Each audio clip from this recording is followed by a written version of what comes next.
I've always been intrigued by the person and the character of John the Baptist. He appears in all four Gospels as the one who points to Jesus as the long-hoped-for coming one.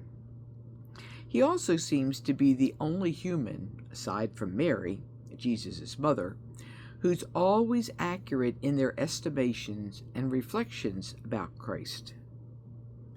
Across Jesus' public ministry and passion narrative, many people claim to know things about him and God's plan.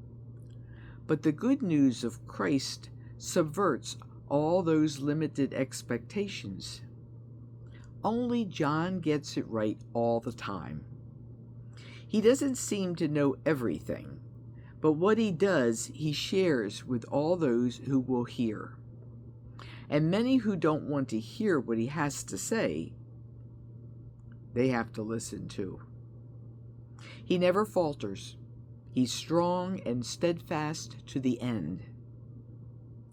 Apparently, I'm not the only one taken by John. It turns out that in addition to the Christians, other than ancient groups like the Ebionites, valued and revered his insights as well.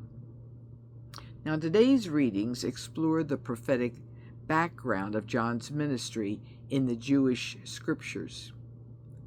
Paul's record of John's prophetic impact on early Christianity, and Luke's narrative of John's prophetic birth. Despite his relatively small role in the cinematic telling of the good news, in terms of screen time, he never has more than 3 brief scenes in a gospel. But his impact is both foundational and profound. I have to wonder, could the early Christian movement have been so successful without him? Regarding the miraculous conception and the birth of John narrated in Luke and celebrated today, I am compelled to find myself experiencing the narrative from Elizabeth's perspective. After years, decades, of sorrowful hopes for children, she's blessed with a miracle child, and then immediately challenged with one concern after another from every side.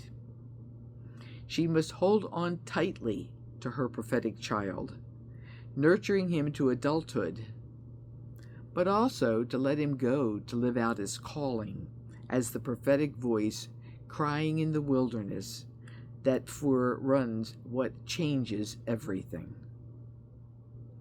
The birth of John, witness testifying to the one sent by God to atone for sin and to put in place a new covenant available to everyone, and baptizer of repentant souls who desire to live in right relationship with God and thereby live out this new covenant, is celebrated today.